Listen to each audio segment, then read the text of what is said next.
Halo sahabat safety, perkenalkan nama saya Mbak Septi. Pada kesempatan ini saya akan membahas mengenai dasar-dasar kesehatan dan keselamatan kerja atau K3. Pada kali ini saya akan membahas pengertian K3, tujuan K3, apa saja yang menjadi fokus dalam pelaksanaan K3, penentuan faktor risiko pada kecelakaan, apa saja akibat dari kecelakaan, apa saja sumber kecelakaan serta bagaimana mencegah terjadinya kecelakaan. Pengertian K3 secara filosofi adalah pemikiran dan upaya untuk menjamin keutuhan dan kesempurnaan dalam hal ini. Tenaga kerja atau manusia, baik jasmani maupun rohani, serta hasil karya dan budaya menuju masyarakat adil, makmur dan sejahtera. Sedangkan K3 dari segi keilmuan yaitu suatu ilmu pengetahuan dan penerapannya dalam upaya mencegah kecelakaan, kebakaran, peledakan, pencemaran lingkungan dan penyakit akibat kerja.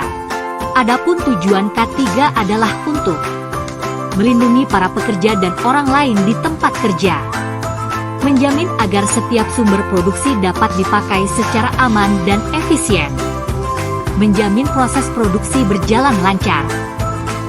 Fokus dalam pelaksanaan K3. Ada dua hal yang menjadi fokus dalam pelaksanaan K3. Yang pertama, kecelakaan kerja, yaitu suatu kejadian yang tidak disengaja dan tidak dikehendaki yang mengacaukan proses yang telah diatur dari suatu aktivitas dan dapat menimbulkan kerugian harta benda dan korban manusia. Dan yang kedua, penyakit akibat kerja, yaitu penyakit yang timbul karena hubungan kerja. Penentuan faktor risiko kecelakaan. Ada beberapa hal dalam penentuan faktor risiko kecelakaan, di antaranya sifat pekerjaan, lokasi kerja, potensi bahaya di tempat kerja, potensi kualifikasi kontraktor, lamanya pekerjaan, pengalaman dan keahlian kontraktor. Lalu apa saja akibat kecelakaan itu? Akibat kecelakaan kerja ada beberapa hal di antaranya. Bagi manusia, kecelakaan dapat mengakibatkan meninggal dunia, caket, luka berat, luka ringan. Sedangkan untuk perusahaan ketika mengalami kecelakaan kerja mengakibatkan kerusakan bangunan, kerusakan peralatan mesin, kerugian bahan baku, kerugian bahan setengah jadi, kerugian bahan jadi, dan hilangnya waktu kerja.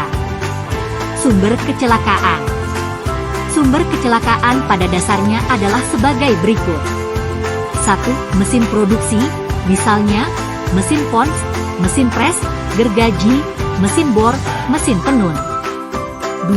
Penggerak mula dan pompa, contohnya motor bakar, pompa angin kompresor, pompa air, kipas angin, penghisap udara.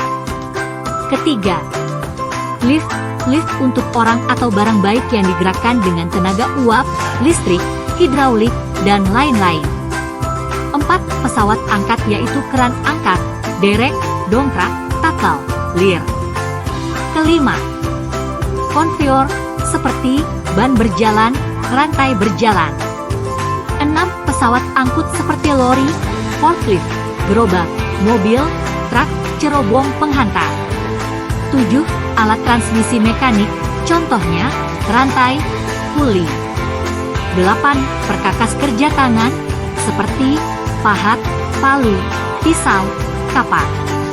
9. Pesawat uap dan bejana tekan, misalnya ketel uap, bejana uap, pemanas air, pengering uap, botol baja, tabung bertekanan. 10.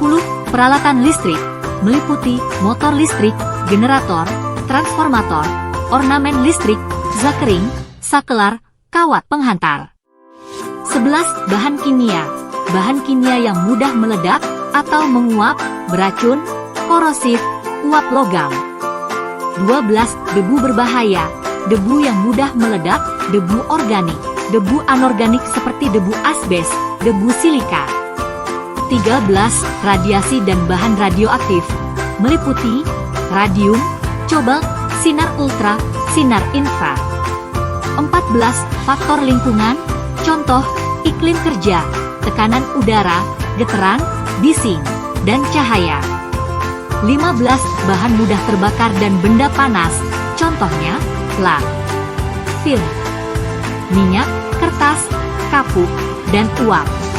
16. Binatang, seperti serangga, cacing, binatang buas, dan bakteri. 17. Permukaan lantai kerja, meliputi lantai, bordes, jalan, dan peralatan. 18. Lain-lain, seperti perancah, tangga, peti, kaleng, sampah, benda kerja. Yang terakhir adalah bagaimana pencegahan kecelakaan kerja. Dari faktor manusia, meliputi pemilihan tenaga kerja, pelatihan sebelum mulai kerja, pembinaan dan pengawasan selama kegiatan berlangsung. Sedangkan pencegahan dari faktor teknis, yaitu perencanaan kerja yang baik, pemeliharaan dan perawatan peralatan, pengawasan dan pengujian peralatan kerja, penggunaan metode dan teknik konstruksi yang aman, dan penerapan sistem manajemen mutu. Itulah sedikit dasar-dasar K3 yang dapat saya sampaikan. Gunakan selalu APD dalam lingkungan kerja, patuhi rambu-rambu dan SOP keselamatan kerja, karena tidak ada yang lebih berharga dari jiwa manusia. Jangan lupa like dan subscribe-nya ya Sobat Safety. Terima kasih.